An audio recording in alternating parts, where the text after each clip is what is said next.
जय श्री राधे। कार्तिक के महीने को बड़ा ही श्रेष्ठ महीना माना जाता है, क्योंकि इस महीने को दामोदर मास भी कहा जाता है। यह महीना भगवान लक्ष्मी नारायण का बड़ा ही प्रिय महीना होता है। इस महीने में किए जाने वाले व्रत, दान, पुण्य सभी बड़े ही श्रेष्ठ होते हैं और अनंत गुना फल देने वाले होते हैं। तो इसी कार्तिक के महीने की रमा एकादशी, जो कि 28 अक्टूबर को पड़ने जा रही है, यानी कि 28 अक्टूबर सोमवार को यह रमा एकादशी का व्रत रहेगा। तो रमा एकादशी का व्रत हमें जरूर करना चाहिए, सभी वैष्णवों को ही नहीं बल्कि हर व्यक्ति को, क्योंकि यह व्रत समस्त धन धान्य से हमें प्राप्ति प्रदान कराता है।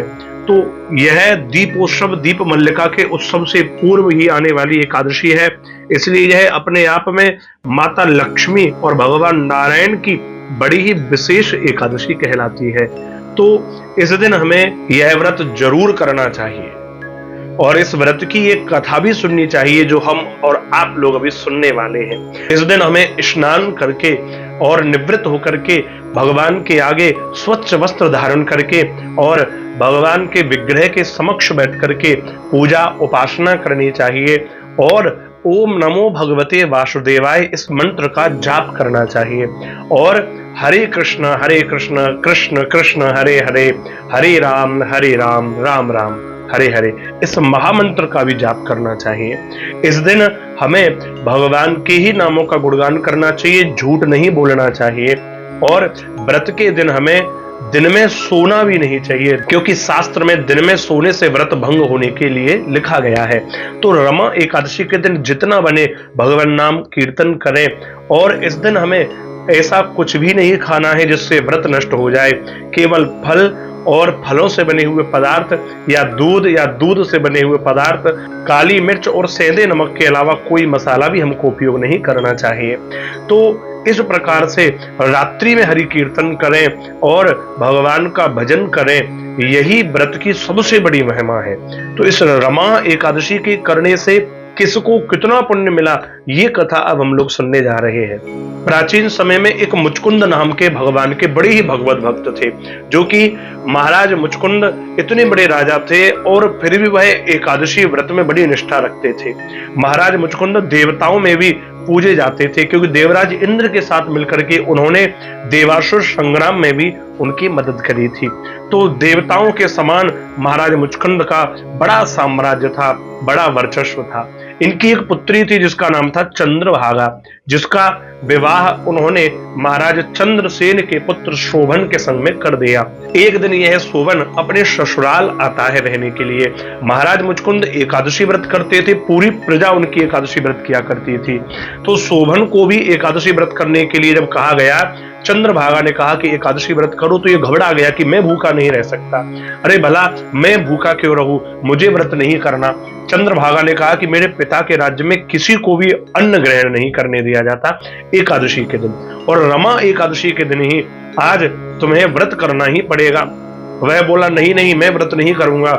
लेकिन चंद्रभागा ने लाख समझाया, बहुत बार समझाया और उसे कुछ खाने को ही नहीं दिया। वो भूख प्यास से व्याकुल हो गया और सायंकाल तक वह ऐसा हो गया, अस्वस्थ हो गया। व्रत करने के कारण, भूखा रहने के कारण उसकी मृत्यु भी हो गई। इसी बात का चंद्रभागा को डर था और वही हो गया। चंद्रभागा के पति की मृत्यु के बाद में, क्योंकि यह रमा एकादशी के दिन मरा था, इसलिए इसे व्रत के प्रभाव से देवपुर नाम का एक नगर प्राप्त हुआ और वह राज्य इसे दे दिया गया। वहां पर स्वर्ग के समान सारी सुख सुविधाएं थी, तो वहां पर यह रहने लगा। और एक दिन मुचकुंद महाराज के प्रजा में से एक सोम शर्मा नाम का ब्राह्मण वहां जाता है और वह शोभन को वहां देखते ही पहचान जाता है। शोभन को उसने कहा कि तुम महाराज मुचकुंद के दामाद हो?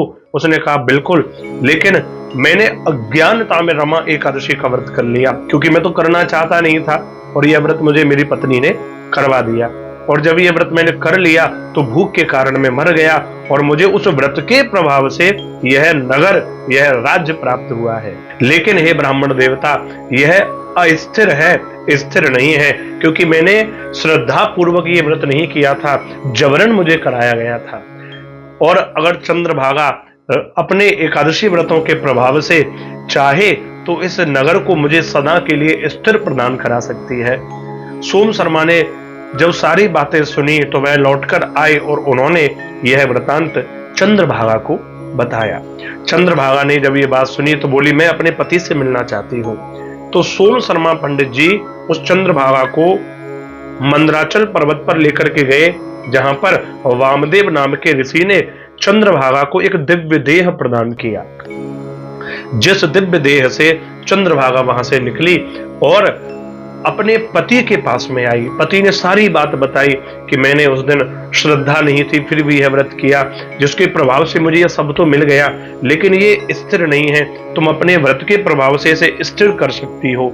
तो चंद्रभागा ने अपनी संपूर्ण एकादशियों के और रमा एकादशी के व्रत के फल के प्रभाव से संकल्प करके वह समस्त पुण्य अपने पति को प्रदान किया, जिससे उसके पति को वह नगर स्थिर होकर के सदा सर्वदा के लिए प्राप्त हो गया।